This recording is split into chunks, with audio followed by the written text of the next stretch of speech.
Assalamualaikum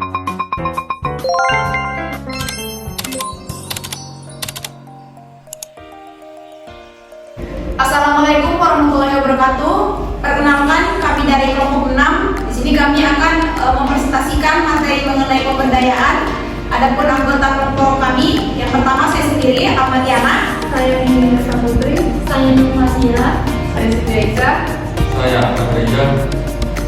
Yang saya hormati Bapak Arda SKMK selaku pembimbing mata kuliah Manajemen Kinerja, Strategi dan Operasional, dan teman-teman ARS yang berbahagia.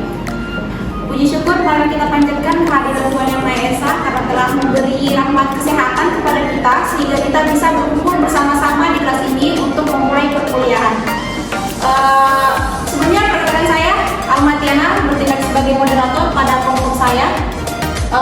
Selanjutnya kepada materi Nini dan Saputri saya persilakan. Baik, terima kasih kepada moderator yang telah memberikan saya kesempatan untuk menyampaikan materi yaitu pemberdayaan. Materi yang akan dibahas yaitu 1. Definisi pemberdayaan, 2. Perlunya pemberdayaan, 3. Manfaat pemberdayaan, 4. Hambatan pemberdayaan, 5. Memberdayakan budaya. Definisinya yaitu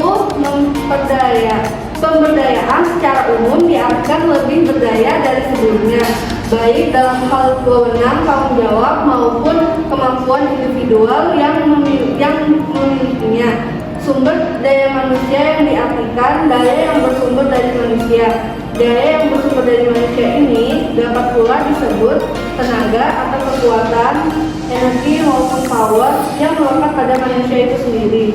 Dalam arti dapat ditunjukkan dalam hal tenaga, daya, kemampuan, kekuatan, keberadaan, peranan, wewenang, dan tanggung jawab yang dimiliki, kemampuan yaitu pengetahuan, knowledge, keterampilan, skill, dan sikap attitude. Perlunya pemberdayaan. Di dunia ini tidak ada sesuatu yang sempurna. Oleh karena itu, perubahan terjadi menjadi lebih baik dan bukan terbaik. Semakin kita menuju perubahan yang alami, kemungkinannya semakin jauh dari apa yang kita harapkan. Manusia harus bersikap proaktif dan antisipatif. Sudah menjadi hukum alam mempertahankan status quo. Ada yang diuntungkan dan ada yang dirugikan. Keadaan yang sebaik apapun karena berjalannya waktu akan menjadi usang sehingga sukar dibenarkan, manakala yang usang dipertahankan. Manfaat pemberdayaan. 1. Sebagai alat manajemen dalam rangka memberdayakan sebagai sumber untuk mencapai tujuan yang telah ditetapkan. 2. Sebagai pembaharuan manajemen dalam rangka meningkatkan kinerja organisasi. 3. Sebagai insenerator terhadap organisasi dalam rangka memanfaatkan peluang guna meningkatkan dan mengembangkan organisasi. 4. Sebagai mediator terhadap pihak lain dalam rangka meningkatkan kinerja organisasi. 5. Sebagai pemikir dalam rangka pengembangan organisasi. Adapun hambatan pemberdayaan yaitu 1. Tujuannya tidak jelas. 2. Nilai-nilai tidak jelas. 3. Filosofi manajemen yang tidak layak. 4. Kurangnya perencanaan dan pengembangan manajemen. 5. Struktur organisasi yang membingungkan. 6. Kontrol yang tidak memadai.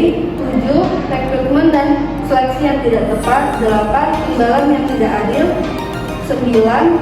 Training yang kurang. 10. Stagnasi personal.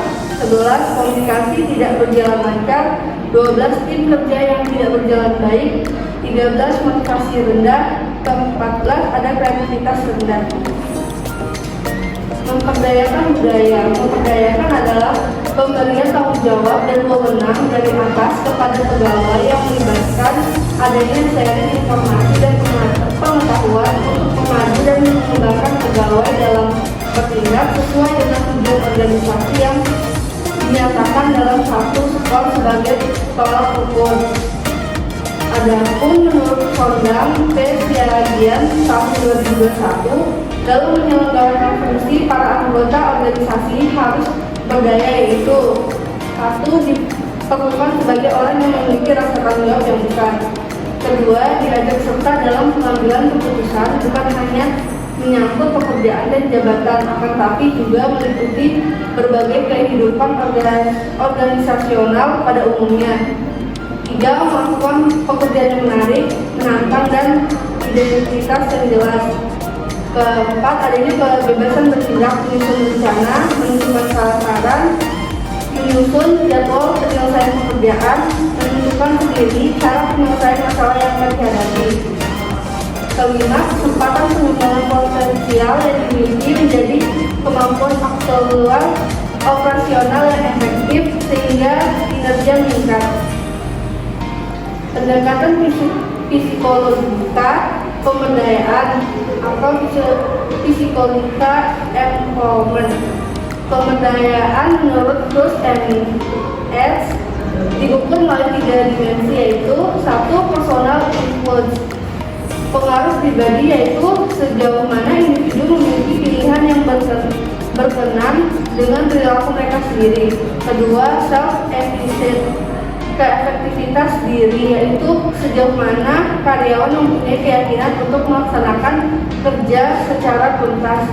3. Meaningful, makna kerja, karyawan menilai makna kerja bahwa mereka peduli apa yang mereka kerjakan. Menilai sejauh mana karyawan menemukan pemenuhan dalam apa yang mereka kerjakan. Baik, sekian dari saya kembalikan pada moderator. Baik teman-teman, selanjutnya saya buka sesi tanya jawab. Saya persilakan kepada teman-teman apakah ada yang ingin bertanya. Saya persilakan. Saya ingin bertanya, saya adalah Indria perwakilan dari Komisi 5. Pertanyaannya, pada slide 8 tadi teman-teman sudah menjelaskan terkait pendekatan pemberdayaan psikologika. Lalu bisakah kelompok memberikan contoh dari masing-masing pendekatan tersebut? Terima kasih. Oke, tadi pertanyaan Zahra mengenai tentang apa itu pendekatan psikologika dan berikan contohnya. Jadi di mana di sini pendekatan psikologika yaitu pemberdayaan dilakukan berdasarkan 3 dimensi ini, di mana ada personal influence, di mana itu tentang pengaruh pribadi, di mana sejauh mana sih individu memiliki pilihan yang berkenan atas perilaku mereka sendiri. Kemudian di mana ada self efficacy, di mana tentang keefektifan diri, di mana apakah karyawan sudah mempunyai keyakinan untuk melaksanakan kerjanya secara tuntas atau tidak. Kemudian di mana yang terakhir ini tentang makna kerja, seberapa besar tentang karyawan ini menilai makna kerja yang sudah dia lakukan, sebesar apa pentingnya pekerjaan ini, ya kan? Nah, kemudian untuk contohnya ini di sini dimana kita ketahui bahwa pemberdayaan itu adalah tentang peningkatan pengetahuan, tentang kemampuan diri, kompetensi, itu adalah pemberdayaan. Kemudian psikologika itu tadi tentang personal influence-nya, dari pengaruh pribadi, keefektifan diri, kemudian makna kerjanya. Jadi misalnya seseorang ini dilakukan peningkatan kemampuan berdasarkan psikologika itu tadi, dilakukan pelatihan tentang ini, bagaimana dia tuh misalnya kurang motivasi, dilakukan pelatihan pemberdayaan kepada orang-orang ini agar dia memiliki motivasi dalam bekerja dan dia percaya diri tentang kemampuannya.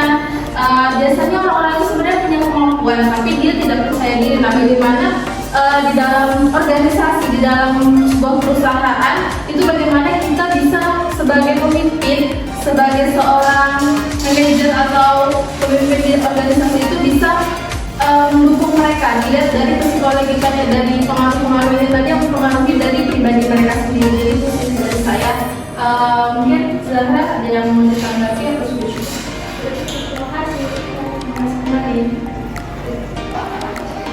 Baik, sekian presentasi dari kami. Kurang lebihnya saya mohon maaf. Assalamualaikum warahmatullahi wabarakatuh.